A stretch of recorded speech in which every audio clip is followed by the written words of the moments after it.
Hello my dear student, कैसे हैं आप लोग। आई होप कि आप लोग स्टूडेंट अच्छे हैं और अपनी बोर्ड की तैयारी अच्छे से कर रहे होंगे।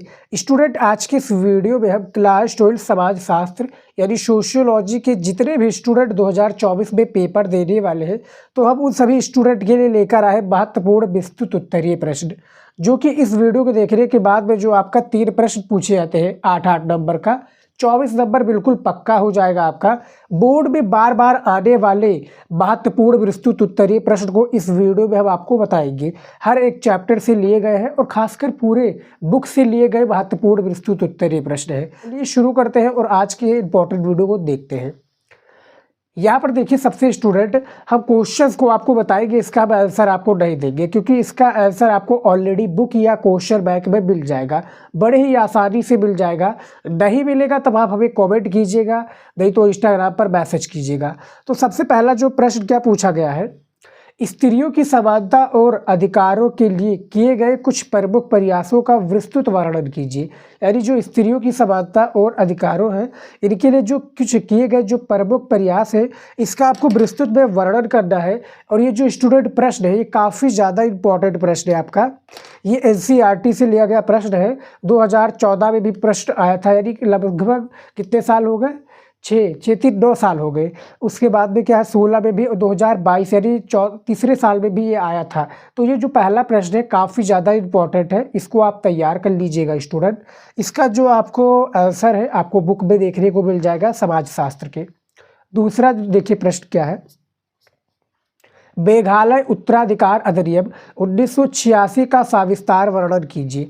जो आपका मेघालय क्या है, जो मेघालय उत्तराधिकार अधिनियम है 1946, इसका आपको सविस्तार में वर्णन करना रहेगा। काफ़ी ज़्यादा इम्पोर्टेंट ये है, तो इसको आप प्लीज़ तैयार कर लीजिएगा। और सभी जो क्वेश्चन है ये आपका NCERT से लिया गया है, याद रखिएगा। काफ़ी स्टूडेंट कंफ्यूज हो जाते हैं कि क्वेश्चन कहाँ से लिया गया है, तो ये आपका क्या है, NCERT से लिया गया है। और एक प्रकार से अथवा लग जाएगा, यानी स्टूडेंट एक अथवा लग जाएगा, और अथवा लगकर भी ये प्रश्न पूछा जा सकता है कि क्या है, मातृवंश, जिसको हम क्या कहते हैं, मातृवंश और मातृतंत्र में क्या अंतर है, डिफरेंस भी बताना रहेगा। जो कि दूसरा जो प्रश्न है मेघालय वाला, इसी के अथवा में आएगा। उसके बाद में देखिए तीसरा क्या है, भूमंडलीकरण के कारण संस्कृति, जो भूमंडलीकरण है इसके कारण जो संस्कृति भी बाजार का एक हिस्सा बन जाती है, सो उदाहरण आपको समझाना है। यानी इसके बारे में आपको पूरा विस्तार से समझाना है। जो ये प्रश्न पूछा गया है काफ़ी ज़्यादा इम्पोर्टेंट है, और इसका जो आपको क्या है, इसका जो आंसर है ये भी आपको क्वेश्चन बैंक में देखने को मिल जाएगा। 2022 और 2023 में प्रश्न जो है आपका पूछा गया था। देखिए, काफ़ी स्टूडेंट सोच रहे होंगे कि सर इसका आपने आंसर भी बता दिए होते।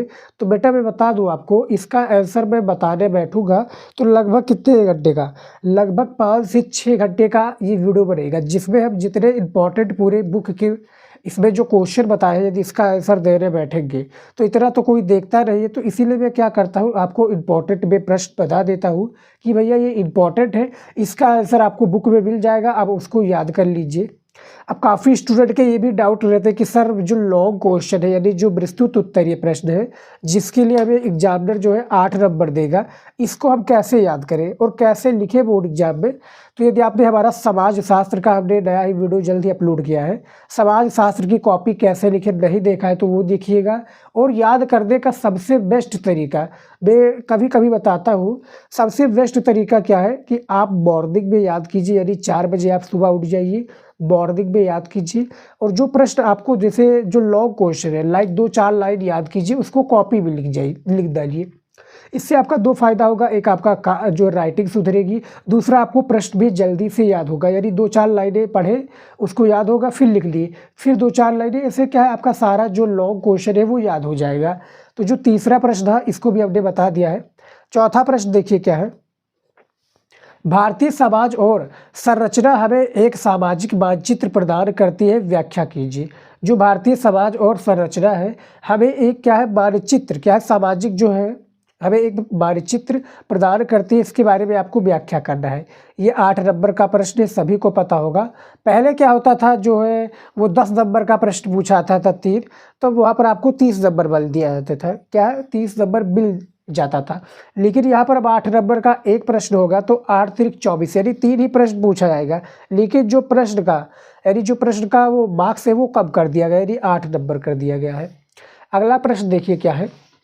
सारे प्रश्नों को हमने बताया इस वीडियो में, और इसका यदि आपको पीडीएफ चाहिए स्टूडेंट, क्या चाहिए, पीडीएफ चाहिए, वो भी फ्री में। जो मैं इंपॉर्टेंट क्वेश्चन बता रहा हूँ इसका पीडीएफ चाहिए तो आपको इंस्टाग्राम पर मैसेज करना पड़ेगा, और मैं टेलीग्राम पर भी अपलोड कर दूंगा स्टूडेंट। तो पीडीएफ आपको मिल जाएगा बड़े ही आसानी से। 5वां देखिए प्रश्न क्या है, यहाँ पर मैं दिखा दूँ। 5वां प्रश्न पूछा गया है, हम ये किस अर्थ में कह सकते हैं कि, जो ये हम है ये हम किस अर्थ में कह सकते हैं कि अक्षमता क्या है, असक्षमता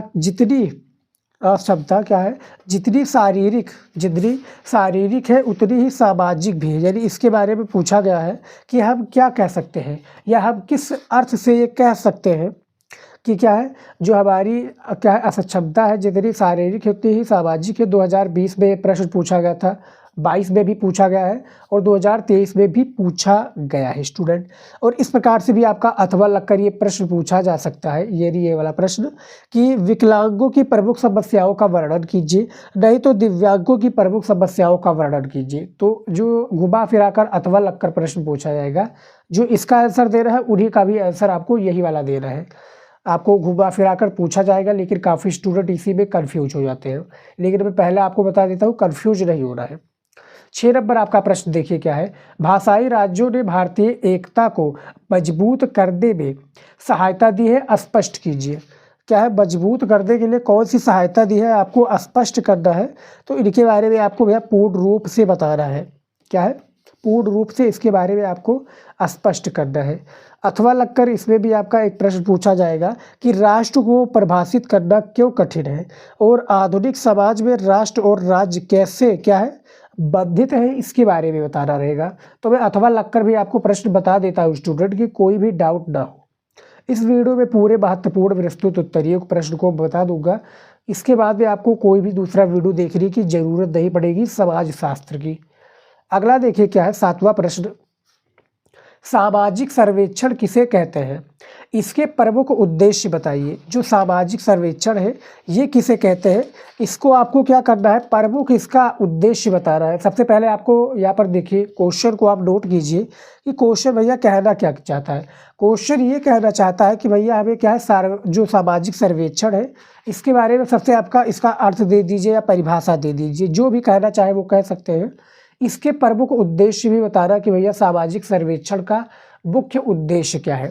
2019, 2020 और 2022 में भी ये प्रश्न पूछा गया था, और इस बार भी काफ़ी चांसेस है इस प्रश्नों के आने के। देखिए चुनिंदा प्रश्नों को स्टूडेंट हम इस वीडियो में कवर किए हैं, जितने भी महत्वपूर्ण प्रश्न हैं और जो इम्पॉर्टेंट प्रश्न है। ये रहे कि मैंने आलतू फालतू प्रश्नों को उठा लिया और आपके सामने लाकर रख दिया, ऐसा कहीं नहीं है। 8वां प्रश्न देखिए, नगरीय समाज में क्या आशय है, इसकी प्रमुख विशेषताओं का वर्णन कीजिए। तो ये आपका 2023 में पूछा गया था कि जो नगरीय समाज है इसमें क्या आशय होता है। अगला प्रश्न देखिए 9 नंबर, यहाँ पर देखिए, धर्मनिरपेक्षता से आप क्या समझते हैं, राष्ट्रीयता के निर्माण में इसकी भूमिका की विवेचना कीजिए। यानी जो धर्मनिरपेक्षता है इससे आप क्या समझते हैं, और इसके जो राष्ट्रीयता है इसके निर्माण में जो इसकी भूमिका है इसके बारे में आपको इसकी विवेचना करना पड़ेगा। 2020, 21, 2022 और पिछले साल भी ये प्रश्न पूछा गया था, तो इस बार भी काफ़ी चांसेस देख सकते हैं, जैसा कि लगातार पूछा गया था। अब आपको डेट भी बता देते हैं भैया कि यहीं पर पूछा गया था, ताकि बाद में आपको भैया कोई प्रॉब्लम ना हो, और जो क्वेश्चन का आंसर है बड़ी ही आसानी से आप दे पाए। क्या है, जो क्वेश्चन है इसका जो आंसर है बड़ी ही आसानी से आप लोग दे पाए। अगला प्रश्न देखिए क्या है, यहाँ पर देखिए 10 नंबर प्रश्न। 10 नंबर प्रश्न पूछा गया है, सामाजिक परिवर्तन में भारतीय संविधान की भूमिका का विवेचना कीजिए। जो आपका सामाजिक परिवर्तन है इसमें जो भारतीय संविधान की भूमिका है इसको आपको विवेचना करना है। एनसीईआरटी का ये प्रश्न है, 2017, 18, 19 और 21 में प्रश्न क्या है पूछा गया था, तो इसको भी आप ज़्यादा से ज़्यादा तैयार कर लीजिएगा।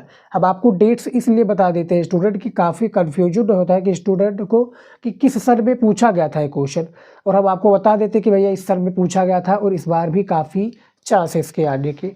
तो ज़्यादा से ज़्यादा प्रश्नों को तैयार कर लीजिए, इसका आंसर तैयार कर लीजिए।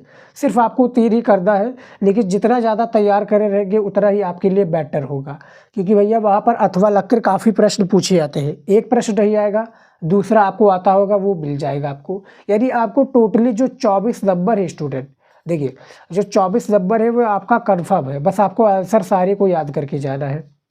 अगला प्रश्न देखिए क्या है। देखिए मुश्किल है लेकिन नामुमकिन नहीं स्टूडेंट। काफ़ी स्टूडेंट सोचते हैं कि मैं इतना सारा याद क्वेश्चन कैसे करूं, लेकिन आप पर डे यदि एक ही क्वेश्चन को याद करते हैं मॉर्निंग में, तो मेरी गारंटी आप पूरे क्वेश्चन को कंप्लीट कर ले जाएंगे जो समाज शास्त्र का है। ऐसे हम अगला भी वीडियो अब जल्द ही लाने वाले हैं, और जिस भी टॉपिक पर आपको वीडियो चाहिए आप कॉमेंट में नहीं तो इंस्टाग्राम पर भी मैसेज कर सकते हैं। 11 नंबर प्रश्न देखिए क्या है।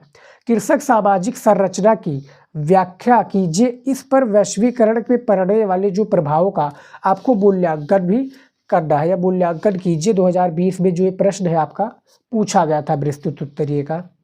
12 नंबर प्रश्न देखिए। भूमंडलीकरण तथा उदारीकरण में क्या अंतर है तथा इनके जो द्वारा भारतीय उद्योग किस प्रकार प्रभावित हुए हैं, इनके बारे में बताना है। देखिए स्टूडेंट, हर एक चैप्टर से एक ही प्रश्न लिया गया है, ये याद रखना है आप लोगों को। अब देखिए मैंने बताया था पीडीएफ आपको कैसे मिलेगा। पीडीएफ के लिए आपको हमने बता दिया है कि आपको क्या करना है, इंस्टाग्राम पर जाना है, नहीं तो मैं क्या है टेलीग्राम चैनल नहीं ज्वाइन किया है तो डिस्क्रिप्शन में आपको लिंक मिल जाएगा, जहाँ से जाकर जाए आप लोग वहाँ से चैनल को हमारा ज्वाइन कर सकते हैं। शिवम स्टडी नॉलेज चैनल का नाम भी सर्च करेंगे टेलीग्राम पर तो हमारा मिल जाएगा जो है टेलीग्राम चैनल, तो वहाँ पर भी ज्वाइन कर लीजिए। वहाँ पर हम इंपॉर्टेंट चीज़ें आप लोगों के लिए बताते रहते हैं और फ्री में सारी चीज़ों को वहाँ पर भी प्रोवाइड करते हैं। तो 12 नंबर जो प्रश्न है कि भूमंडलीकरण तथा जो उदारीकरण में क्या अंतर है तथा इनके द्वारा भारतीय उद्योग किस प्रकार प्रभावित हुए, इनके बारे में बताना है। 2022 में प्रश्न पूछा गया था। 13 नंबर प्रश्न देखिए क्या है। 13 नंबर, उदारीकरण की नीति की व्याख्या कीजिए। जो आपका उदारीकरण है इसकी आपको नीति की व्याख्या करना है। एनसीईआरटी का ये प्रश्न है, 2023 में पूछा गया था। इम्पॉर्टेंट है, क्या है भैया, इम्पॉर्टेंट है। सारे प्रश्न इम्पॉर्टेंट है, लेकिन इस वीडियो में जो ये प्रश्न है और भी ज़्यादा इम्पॉर्टेंट है, यानी बहुत ज़्यादा इम्पॉर्टेंट है ये 13 नंबर प्रश्न। 14 नंबर प्रश्न देखिए क्या है। क्या एक जनसंचार के माध्यम के रूप में रेडियो खत्म हो रहा है? उदारीकरण के बाद भी भारत में एफएम स्टेशनों के सामर्थ्य की चर्चा करें। इनके बारे में आपको बताना है। थोड़ा बड़ा आपको प्रश्न लग रहा होगा, लेकिन भैया इसका आंसर भी आपको बड़ा देना पड़ेगा। लगभग 250 से 300 शब्दों में क्या होता है, भूगोल में क्या होता है, नहीं आपको नागरिक शास्त्र में देना पड़ सकता है। इसमें क्या होता है, समाज शास्त्र में आपको कितना दे रहा है, 150 शब्दों में, 150 शब्दों से 200 शब्दों में एक प्रश्न का आंसर दे रहा है जो विस्तृत उत्तरीय का है। खासकर समाज शास्त्र में अलग अलग सब्जेक्ट के लिए अलग अलग आपको शब्द सीमा उसके लिए निर्धारित होता है। आपको पेपर के फर्स्ट पेज में मिल जाएगा, जो कि निर्देश दिया होता है, वहीं पर सारी चीज़ें लिखा होता है, आपने नोटिस किया होगा। तो 15 नंबर प्रश्न है आपका, भारत में दहेज प्रथा के कारण एवं परिणामों की व्याख्या कीजिए। कि दहेज प्रथा क्या है, इसके कारण क्या है, इसके निवारण भी आपको बताना पड़ेगा। 2020, 21 और 22 में प्रश्न पूछा गया था। देखिए तैयार कर लीजिएगा तो आप ही के लिए बेटर होगा स्टूडेंट। और हम देखिए हर प्रकार से क्या है, एक प्रकार से आप लोगों की हेल्प करने की कोशिश कर रहे हैं। हमारे पास जितना हो रहा है उतना कर रहे हैं, दिन रात हम मेहनत कर रहे हैं लिखने में, आपके लिए इंपॉर्टेंट टॉपिक ढूंढने में, कौन सा क्वेश्चन इंपॉर्टेंट है ये ढूंढने के लिए, और अगला वीडियो किस सब्जेक्ट पर बनाया जाए, ये सारी चीज़ें करने के लिए हमारा काफ़ी ज़्यादा क्या है, माइंड खर्च हो रहा है, एक प्रकार से टाइम भी वेस्ट हो रहा है, माइंड भी खर्च हो रहा है, मेहनत भी लग रहा है। तो तीनों एफर्ट हमारे इसमें लग रहे हैं, लेकिन काफ़ी स्टूडेंट जो है ये सारे प्रश्नों को तैयार नहीं करते। आप लोग प्लीज़ तैयार कीजिए, नहीं तो बाद में आप पछताएंगे। आप पछताएंगे क्यों, वहाँ पर कम नंबर आएगा, नहीं तो फेल भी हो जाएगी। अब देखिए ऐसा नियम लागू हो गया है कि जब आप पढ़ेंगे और पढ़कर जब उसका आंसर देंगे तभी आप पास होंगे। वहाँ पर गाना गाली और वगैरह वगैरह लिखने से बिल्कुल भी पास नहीं होंगे, क्योंकि भैया वहाँ पर हमने गलतियों के बारे में भी बताया है। यदि आपने गलतियाँ नहीं देखा है तो यूट्यूब पर सर्च कीजिएगा कि 5 गलतियाँ बाय शिवम स्टडी नॉलेज लगा दीजिएगा, जो भी आप सर्च करना चाहें, बस हमारे चैनल का नाम लिख दीजिए, क्या कर बाई, ये इस तरह करके आप हमारे चैनल का नाम लिख दीजिए, वो हमारा वीडियो आपको मिल जाएगा। 16 नंबर प्रश्न देखिए क्या है, सामाजिक सुधार आंदोलनों पर एक निबंध लिखिए। आपको भैया जो सामाजिक सुधार आंदोलन है इस पर आपको एक निबंध लिखना है। 2020 और 2022 में प्रश्न आपका पूछा गया था, तो इसको भी आप तैयार कर लीजिए। अगला प्रश्न देखिए क्या है, 17 नंबर प्रश्न है आपका, माल्थस की जनसंख्या वृद्धि संबंधी सिद्धांत को समझाइए। जो माल्थस है इनके जनसंख्या वृद्धि संबंधी सिद्धांत को समझा रहा है। 2020, 21 और 2023 में ये प्रश्न पूछा गया था। नोट कर लीजिएगा, लिखना चाहे तो लिख सकते हैं, नहीं तो मैं PDF आप लोगों को दे दूंगा, लेकिन वीडियो को आप लास्ट तक देखिएगा, काफ़ी इंपॉर्टेंट पॉइंट हम आपको लास्ट में बताने वाले हैं। 18 नंबर प्रश्न है आपको कि परिवार से आप क्या समझते हैं। परिवार के प्रमुख या परिवार के प्रकारों की विस्तृत में चर्चा कीजिए कि परिवार क्या है, परिवार किसे कहते हैं, परिवार के इतने प्रकार होते हैं। तो 2018, 19 और 2022 में प्रश्न पूछा गया था आपका। NCERT पैटर्न पर सारे क्वेश्चन इंपॉर्टेंट है, सभी को पता होगा, आप लोगों को भी पता होगा।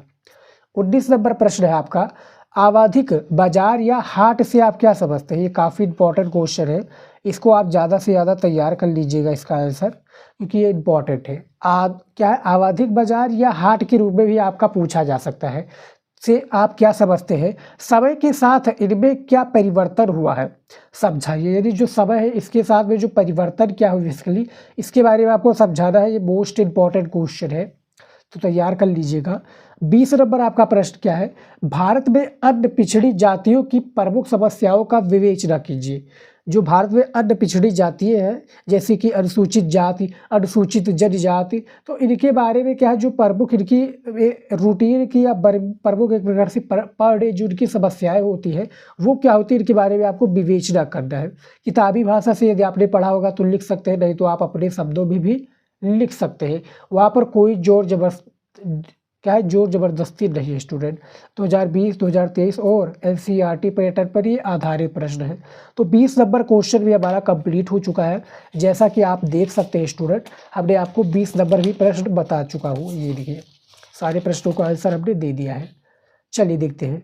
तो यहाँ पर देख सकते हैं हमने 20 प्रश्नों का आंसर बता दिया है, जो कि महत्वपूर्ण विस्तृत उत्तरीय प्रश्न है। PDF के बारे में हमने बता दिया कि PDF आपको कहाँ पर मिलेगा। और यदि आपने ये वाला वीडियो लास्ट तक देखा तो ये मेरी गारंटी है कि 24 नंबर बिल्कुल पक्का हो जाएगा।